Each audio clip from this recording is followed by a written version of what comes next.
है आकाश में उड़ने वाला। देखिए आकाश में उड़ने वाला, इसके लिए एक शब्द आपको बताना है, वाक्यांश के लिए एक शब्द। आकाश में उड़ने वाले को आप क्या बोलते हैं? नभचर, आगत, अनन्य या फिर तात्कालीन। तो आकाश में जो उड़ने वाला होता है उसको क्या बोलते हैं? नभचर बोलते हैं। ऑप्शन फर्स्ट क्या हो जाएगा? इसका आंसर हो जाएगा। फिर देखिए अगला क्वेश्चन आपको दे रखा है, जो सब जगह व्याप्त हो उसको क्या बोलते हैं? जो सब जगह है व्याप्त हो उसको सादृश्य बोलते हैं, सर्वव्यापी, सर्वज्ञाता या स्वयंभू। तो जो सब जगह व्याप्त हो उसके लिए एक शब्द क्या प्रयोग में लेते हैं? सर्वव्यापी शब्द का प्रयोग करते हैं, इसलिए ऑप्शन सेकंड क्या हो जाएगा? इसका आंसर हो जाएगा। फिर देखिए अगला क्वेश्चन दे रखा है, जो एक स्थान पर टिक कर नहीं रहता उसके लिए एक शब्द क्या है? जो एक स्थान पर टिक कर नहीं रहता उसको क्या बोलते हैं? देखिए जो एक स्थान पर टिक कर नहीं रहता उसको किस नाम से जानते हैं? यायावर के नाम से जाना जाता है। ऑप्शन डी क्या हो जाएगा? इसका आंसर होगा। फिर देखिए नेक्स्ट क्वेश्चन आपको दे रखा है, जो दूसरों के सहारे जीवित हो उसके लिए एक शब्द क्या है? यानी कि जो दूसरों के सहारे जीवित हो उसको क्या बोलते हैं?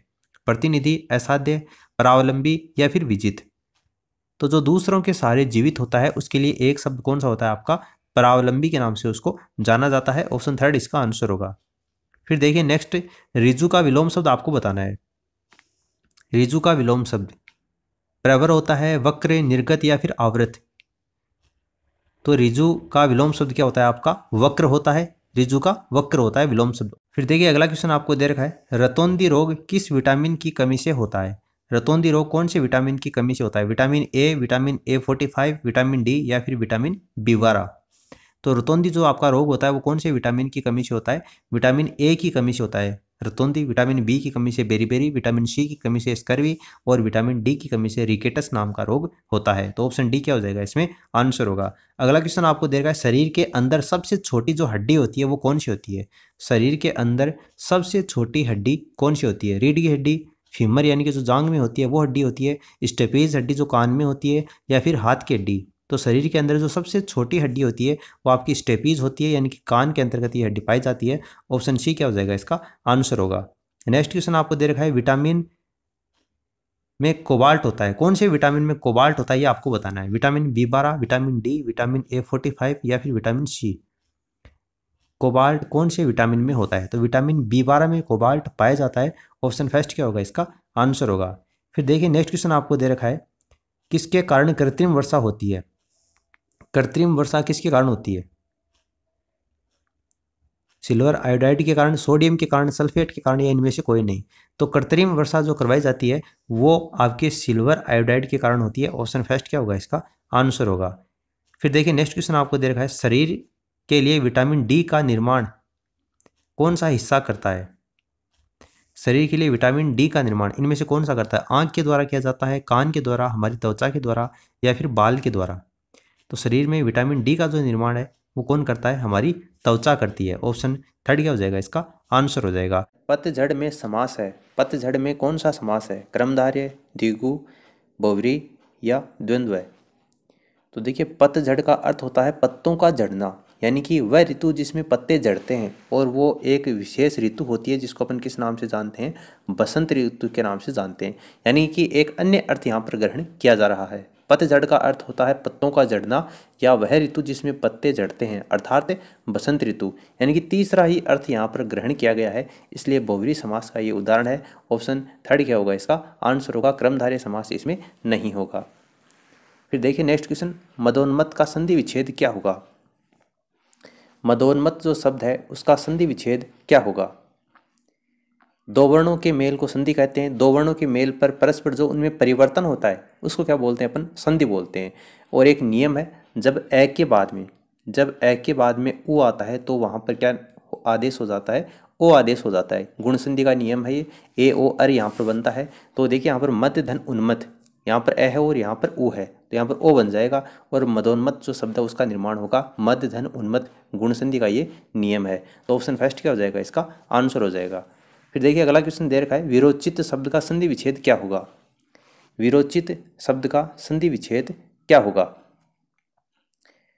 जैसा कि अभी अपन ने बात की थी, ए के बाद में उ आता है तो वहाँ पर ओ आदेश हो जाता है और गुण संधि होती है। लेकिन आपको यहाँ पर यह पहचानना है कि उचित जो शब्द है वो किस तरीके से लिखा जाएगा। यानी कि उचित में बड़े उ की मात्रा आती है या फिर छोटे उ की मात्रा आती है। तो देखिए विरोचित का जब आप संधि विच्छेद करते हैं तो वीर धन उचित बनता है। वीर धन उचित, ठीक है, ऑप्शन थर्ड क्या होगा इसका आंसर होगा, ऑप्शन सी गुण संधि होगी इसमें। आगे देखिए आपको दे रखा है मंत्री परिषद शब्द का समास विग्रह क्या होगा, मंत्री परिषद काफी इंपॉर्टेंट है। देखिए मंत्री और परिषद नहीं होगा, परिषद में मंत्री ये भी नहीं होगा, इन दोनों में से आपको छांटना है। मंत्री परिषद का सही समास विग्रह क्या होगा। देखिए तत्पुरुष समास का उदाहरण है, इतना मैं आपको बता देता हूँ, लेकिन तत्पुरुष समास में भी कौन सी विभक्ति का प्रयोग यहाँ पर उचित होगा ये आपको देखना है। काफ़ी इंपॉर्टेंट क्वेश्चन है, एग्जाम में बहुत बार ये क्वेश्चन पूछा जाता है और स्टूडेंट्स जो हैं वो यहाँ पर कंफ्यूज होते हैं कि मंत्रियों के लिए परिषद होती है या फिर मंत्रियों की परिषद होती है।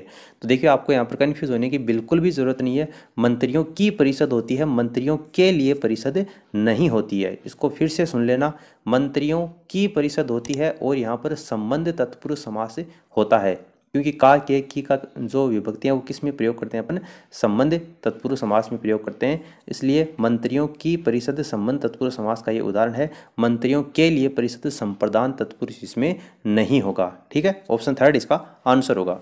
बहुत इंपॉर्टेंट क्वेश्चन था ये। देखिए आगे आपको देखा मृत्युंजय पद में कौन सा समास है, मृत्युंजय जो पद है उसमें कौन सा समास है, ये भी इंपॉर्टेंट है। मृत्युंजय देखिए इसका विग्रह क्या होता है, मृत्यु को जीतने वाला, मृत्यु को जीतने वाला अर्थात कौन, शिव, यानी कि तीसरा अर्थ यहाँ पर ग्रहण किया गया है। मृत्युंजय का समास विग्रह होता है मृत्यु को जीतने वाला अर्थात कौन, शिव, इसलिए ऑप्शन फर्स्ट क्या हो जाएगा इसका आंसर होगा, बहुव्रीहि समास का ये उदाहरण है। फिर अगला देखिए किस शब्द का संधि विच्छेद सही नहीं है, यानी कि गलत, गलत आपको छांटना है। देखिए प्र धन ऊड दे रखा है तो प्रोड है, बिल्कुल सही है, प्र धन ऊड प्रोड होता है। फिर सची धन इंद्र सचिंद्र भी होता है। अंबोधन ऊर्मी तो अंबूर्मी शब्द का निर्माण भी यहाँ पर होता है, दीर्घ संधि का उदाहरण है। लेकिन नी धन ऊन, न्यून जो शब्द है उसका संधि विच्छेद है वो यहाँ पर बड़ी नी नहीं होता। क्या होता है न्यून का संधि विच्छेद, नी धन ऊन होता है, ठीक है, नी धन ऊन, ऊन तो यहाँ पर सही दे रखा है, लेकिन नी जो है यहाँ पर नुक्ता चिन्ह का प्रयोग किया गया है और बड़ी नी का प्रयोग किया गया है, ये क्या होगा यहाँ पर गलत होगा, ठीक है। नी धन ऊन बिल्कुल इसका सही होगा, कौन सा गलत था वो आपको पहचानना था, इसलिए ऑप्शन सेकंड क्या हो जाएगा इसका आंसर हो जाएगा। फिर देखिए गजारूढ़ शब्द में समास है, गजारूढ़ जो शब्द है उसमें समास आपको बताना है। गजारूढ़ देखिए इसका समास विग्रह मैं आपको बता देता हूँ, गज पर आरूढ़, गज पर आरूढ़ क्या होता है आपका गजारूढ़ होता है। तो यहाँ से आप समझ गए होंगे तत्पुरुष समास का ये उदाहरण है। पर यहाँ पर जो विभक्ति का प्रयोग हुआ है यानी कि वो समास जिसमें बाद का अथवा उत्तर पद प्रधान होते हैं, यानी दोनों पदों के बीच में कारक चिन्ह जो होते हैं वो लुप्त रहते हैं, वहाँ पर तत्पुरुष समास होता है। और अधिकरण तत्पुरुष का ये उदाहरण है, क्योंकि में पे पर का जो प्रयोग होता है वो अधिकरण जो कारक के चिन्ह होते हैं में और पर, उसका लोप अधिकरण तत्पुरुष समास में होता है, इसलिए तत्पुरुष समास का ये उदाहरण है और अधिकरण तत्पुरुष समास का ये इसमें अपन इसको रखेंगे। फिर देखिए महाद्वीप शब्द में कौन सा समास है, महाद्वीप शब्द में कौन सा समास है।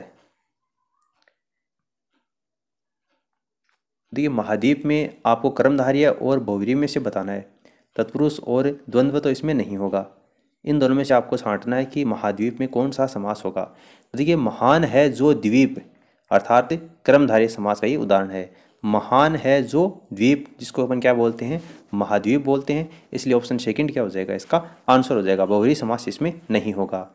फिर देखिए नालायक शब्द में कौन सा समास है, नालायक एक शब्द है समासिक पद है नालायक, उसमें कौन सा समास होगा ये आपको बताना है।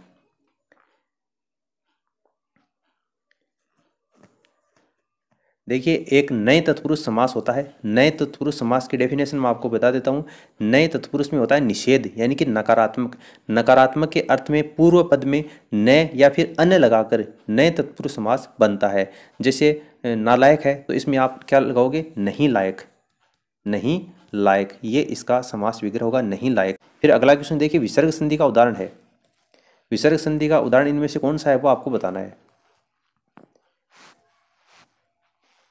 देखिए पहला आपको दे रखा है अतएव, यही इसका आंसर हो जाएगा। इसका अगर आप संधि विच्छेद करते हो तो अतः धन एव, ये विसर्ग संधि का उदाहरण हो जाएगा। यहाँ पर आपको जो विसर्ग दे रखा है, विसर्ग के बाद में स्वर या फिर व्यंजन आता है तो वहाँ पर जो विकार होता है उसको विसर्ग संधि कहते हैं, और ये यहाँ पर जो विसर्ग है इसका लोप हो जाएगा और अतएव जो शब्द है वो बनेगा। ऑप्शन फर्स्ट क्या हो जाएगा इसका आंसर हो जाएगा।